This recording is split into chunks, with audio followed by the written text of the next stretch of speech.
سڵاوتان لەبێت. مەسعود بەرزانی سەرۆکی هەرێمی کوردستان ڕایگەیان عێراقی نوێ کە هەرێمی کوردستان ڕۆڵی هەبوو لە بنیانانەوەیدا بە شەڕەکەتی نیشتیمانی ڕاستەقینە و تەوافق نەبێت لە نێوان سەرجەم پێکهاتەکان ناتوانرێت بەڕێوە ببرێت. بارزانی لە وتەیەکی نووسراودا لە مەراسیمێکدا لە بەغدا بەبوونە یادی کوژرانی محەممەد باقر حەکیم کە لەلایەن هۆشارزەباری وەزیری دەرەوە عێراق خوێندرایەوە جەختی کردەوە کورتسوورە لەسەر دەست پێشخەرە نیشتیمانەکەی و پرسە ناوخۆیە ئاشیەکانی بۆ ڕەخساندنی ڕوحی پێکەوەژانی ئاشتیانەی هاوبەش لە عێراقی دیموکراتی و پەرلەمانی فیدرالیدا. سەرکردەیەکی دەوڵەتی یاسا داوا لە هاوپەیمانی کوردستانی و کوتلەکانی تر دەکات هەڵوێستێکی یەکگرتوویان هەبێت سەبارەت بە پرۆژە یاسایی بە تاوانبارکردنی چالەکەکانی حەزبی بەعز.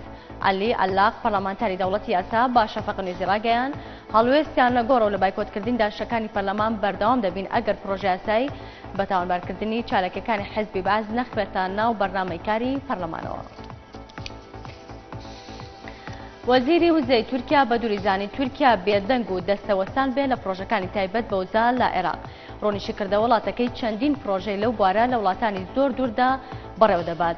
لە کۆڕبەندی ساڵانەی وزە کە لە زانکۆی ئەستەنبوڵ بەڕێوە چوو تانا یاڵدەز ڕایگەیان کێشەی سیستی پەیوەندیەکانی تورکیا لەگەڵ یەکێتی ئەوروپا لە بواریزە تەنها هۆکارەکەی تورکیا نیە بەڵکو یەکێتی ئەوروپاشە. وتیشی لەم 10 ساڵەی دوایدا بواری وزە 3 گۆڕانکاری گرنگی بەخۆیەوە بینیوە.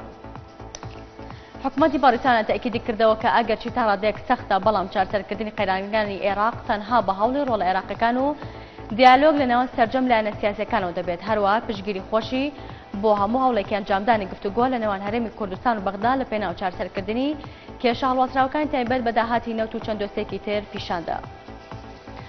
وەزیری دەرەوەی ئەمریکا ڕایگەیان وڵاتەکەی بەڵگەی بەهێز و حاشا هەڵنەگری لە بەردەستدایە کە حکوومەتی دیمەشق چەکیمای دژ بە وڵاتیان بەکارهێناوە. هاوکات ئەحمەد داودۆغڵ وەزیری دەرەوەی تورکیا ئاشکرای کرد کە پشکنینی تاقیگایی بۆ ژمارەیەک برینداری سووریا کە هاتوونەتە وڵاتەکەیەوە لە نەخۆشخانەکانی تورکیا ئەنجام دراون.